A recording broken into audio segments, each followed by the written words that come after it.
our votes don't count. So I don't know. This place needs a bit of shaking up, in my opinion. The ayes to the right, 111. The noes to the left, 364.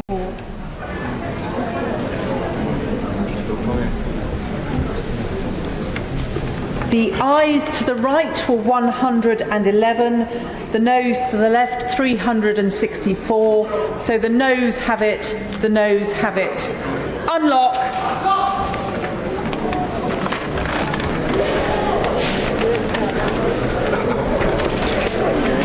The question is that the bill be now read a second time.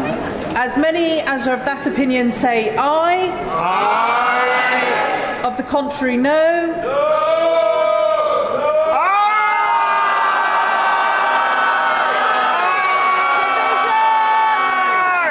Division.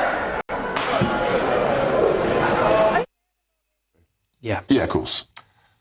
OK, there we have it. Dame Caroline Noakes, she's the Deputy Speaker, announced the result there. Just briefly to remind viewers and listeners, 111 MPs supporting the Tory amendment, 364 against. Interesting that it's 10 fewer than the number of Tory MPs who are in the Parliament, and of course there are 5. There should be 5. One assumes the 5 reform are in there too. So we'll look at, some may have permission to be away, but your reaction to the political impact there of Labour MPs voting against a national inquiry into the child grieving scandal, Kwasi Kwarteng. I mean, I know this is a technical issue in terms of votes in the House. I was surprised that they moved this as an amendment to a bill. Yes, because a wrecking amendment. Yeah, because there's no way that any government is going to approve or not try its hardest to vote down an amendment from the opposition. I'm surprised because there now can't be a vote again on the same issue. My understanding of parliamentary procedure is that they can't do anything on this. What would have been smarter, and what I think oppositions have done in the past, is an opposition day, where essentially there's a vote, and it's not a binding vote, but it's a vote, and MPs will be held to account in terms of how they vote for. And the most effective, forgive me, in my time in Parliament, some of the most effective opposition motions were opposition day debates. An opposition day debate is what this should have been, because there you would have seen people peeling off, pressure put on. This was a wrecking amendment. A blunderbuss, really, wasn't it? Because what would have happened is the bill contained lots of safeguarding measures to protect children, to, for example, make children safer in children's homes. And so if the bill had fallen, the government had to pull all the stops to make sure the bill went through, because it's to protect children. To save the bill. Well, but Lord the damage here to your former colleagues in the Labour Party, your former Labour MPs, is that they have voted, the Tories will say, against a national grooming inquiry. And is that damaging for your colleagues in the party? I think there will be a big operation to explain to the public that there was never any possibility of a national inquiry based on this amendment, even if it had passed. That the bill had to pass because it contained safeguarding protections for children. And there will be another opportunity to do so. And I suspect if Labour brings forward an opportunity where they can vote for something, that will neuter it by the time the election comes around. So typically, I was very surprised. I mean, I only found out today that this was the second reading would happen today. And I was very surprised that they sort of pegged the vote on this. But they're using the pressure building bills up over the weekend. There's no way. The government has to get its bill through. If the bill had fallen, that would have been a massive deal. And a lot of this bill is based on I know. stuff from the last government. I'm going to join me now is online grooming expert and former Met investigator John Taylor. John, welcome to Farage. What is your reaction right now? What is your reaction to MPs there not voting in favour of a national grooming scandal inquiry? I feel, slightly. I feel for the survivors here, because that's where a lot of the pressure has been coming from, and certainly some government officials in some local councils, as we well know. But of course, when the vote was, nobody really expected the vote to go any different way. It wasn't a free vote; it was a whip vote. Straight away, that means they're going to vote for their parties, they're going to vote for their leaders, etc. But I think what people must understand is that what people are calling for, and includes some of my ex-colleagues, saying there should be a national inquiry. It allows far better understanding of the methodology, the typology of offenders, and of course the victimology. That's never really been discussed. If you look back at the recommendations from Baroness J, the fact is it goes through many recommendations, but doesn't actually discuss what everybody's been talking about. And then what we've got to understand is that we talk about people in public office. Well, this comes down from the top. You won't have detectives. You certainly won't have survivors who are, holding their tongue to say, well, this is what's happening. This is who's committing the offences, and this is how it's happening. What this happens, it feeds down from the top. So you've got senior officers who are saying, hang on a minute. You've got senior public officials within Crown Prosecution Service saying, we won't push this, we won't prosecute, we won't mention this because of. You don't get this at the ground level. So my immediate reaction is, one, I'm not surprised because it wasn't a free vote. Two, I feel sorry for the survivors. And three, yet again, what we all talk about, what the public are aware of, isn't actually being discussed. And I think that's a shame. John Taylor, do you think that survivors, victims do want to have an investigation? The PM said today in the House of Commons that they are in a different place on this. There is no fixed view, he said, and he did meet with an unknown number of rape gang victims today, we are told by Downing Street. I should also note Kemi Badenoch has not met anyone involved in the scandal yet. Do you think that they do want to have an inquiry, or is the government right that maybe, let's get Baroness J's report, all 20 recommendations implemented?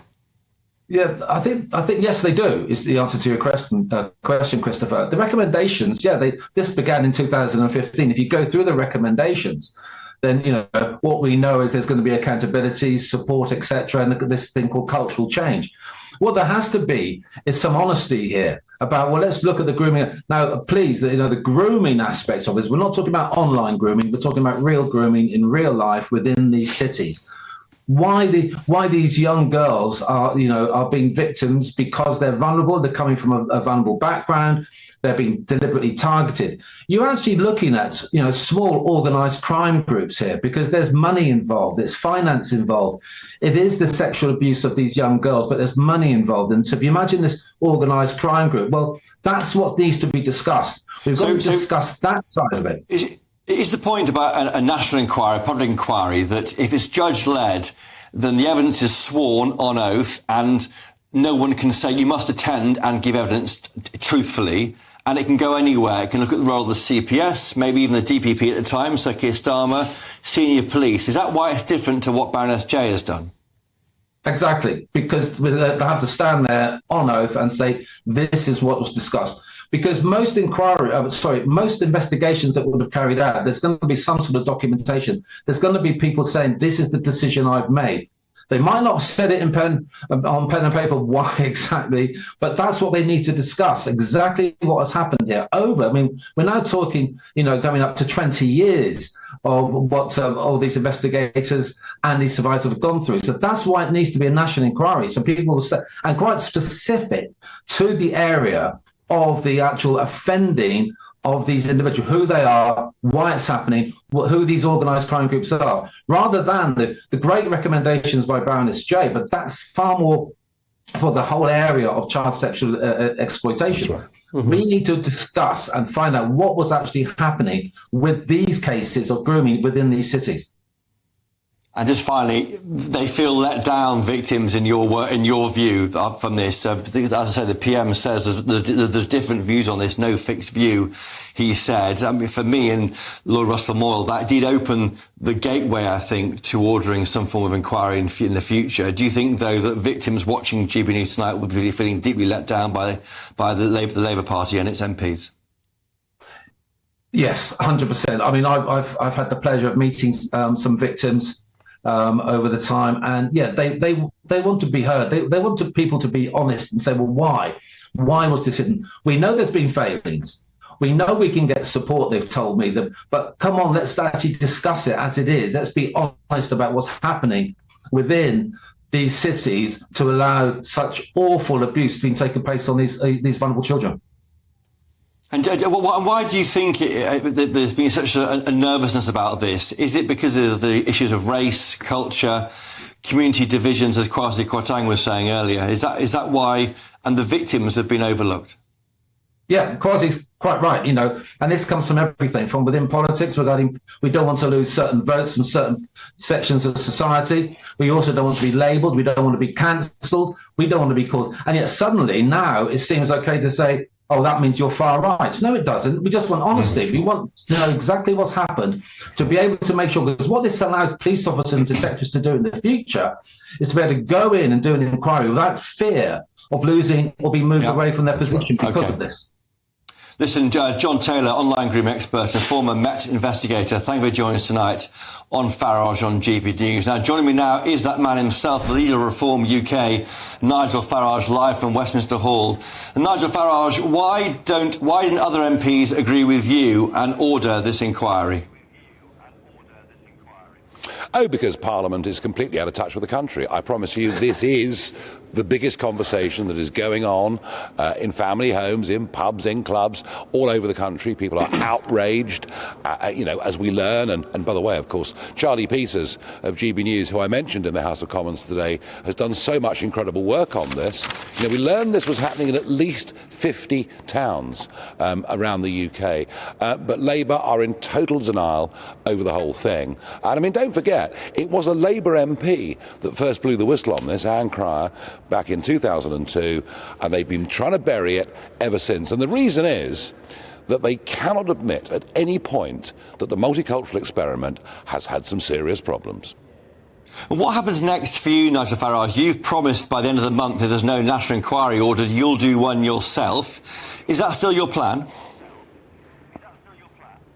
Oh, absolutely, yes. If the government don't give in, if we don't get a proper inquiry into this, and goodness knows we do need one, then we will raise the money and we will appoint or find some sort of independent retired judges to run the thing. Yeah, no, we're not going to back off from this. The country deserves to know the truth about, firstly, the extent of what happened, and secondly, the extent of the cover-up and who was involved in that cover-up. We know already from stories, social services, police, but, does this go all the way up to the Crown Prosecution Service? Has Sir Keir Starmer got questions to answer? I don't know, is the truth of that. What were the motivations of those that committed these rapes? Were they actually racist motivations? Again, I'm not sure. That's what the inquiry has to be for. And you said there you'd raise the money. Now, that draws the eye to Elon Musk, of course. Now, he's been tweeting a lot, dozens of times about this issue, hasn't he, from in America. He's been, in fact, messaging or telling people here to email their own MPs and tell them to vote for this Tory amendment today. And you're seeing on screen the Elon Musk amendment. Would he put the money up for a Reform UK independent inquiry into the child grooming scandal? I have no idea. I haven't asked him about it. But if not him, I'm sure there are plenty of people that would, because we deserve to know the truth. But quick little funny story for you, though, Chris, before I go. The final bill, this new, child protection and education bill, we voted against, the five of us. There were two from Northern Ireland that voted against, and the Tories abstained. And because there were no tellers, our votes don't count. So, I don't know. This place needs a bit of shaking up, in my opinion. You could have put some tellers forward. I mean, told here by the former MPs in this year, you could have put your own tellers forward, Nigel Farage.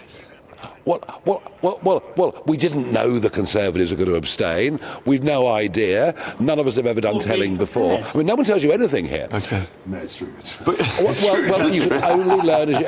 Anyway, yes. I tapped my vote, but apparently my vote doesn't count. So there we are. No, he's right. It's a big concern, though. I mean, how much money would you want to raise for your... Going back to the issue at hand here, how much money would you need to raise to get your inquiry going? And how would you ensure that it's taken seriously and isn't dismissed by the Labour government by saying, well, it's just Farage on his hobby horse there? Well, here's the common thread that I've got. One of the reasons this got as bad as it did and went on as long as it did is that the girls that spoke out simply weren't believed. And I've got buckets of emails coming in from all around the country from victims and the families of victims saying nobody has ever properly heard their side of a story. I see no difficulty at all in getting victims and their families to come and speak about what happened. Obviously, we would not have the power of subpoena. Whether we get social services or not, do you know what? I reckon there'd be retired social services, retired police officers that would come and speak and would tell us the extent of the cover-up. We need to know the truth. Would it cost quite a lot of money? A reasonable sum of money. But you know what? This inquiry, there's no reason why it can't be done and dusted within a year. And just finally on this issue, have you met them? We know that the PM, Sir Keir Starmer, met earlier today with victims. Kevin Badenoch has not met any victims of this scandal. Have you met them? I have in the past, yes, when I've been up in the north of England. And Kemi Badenoch, who, by the way, put the amendment down today, has not mentioned grooming gangs once in this House since 2017, despite for 2 years being the Women and Equalities Minister. You couldn't really make it up, could you? Nigel Farage, thank you for joining us tonight from Westminster Hall. Thank you.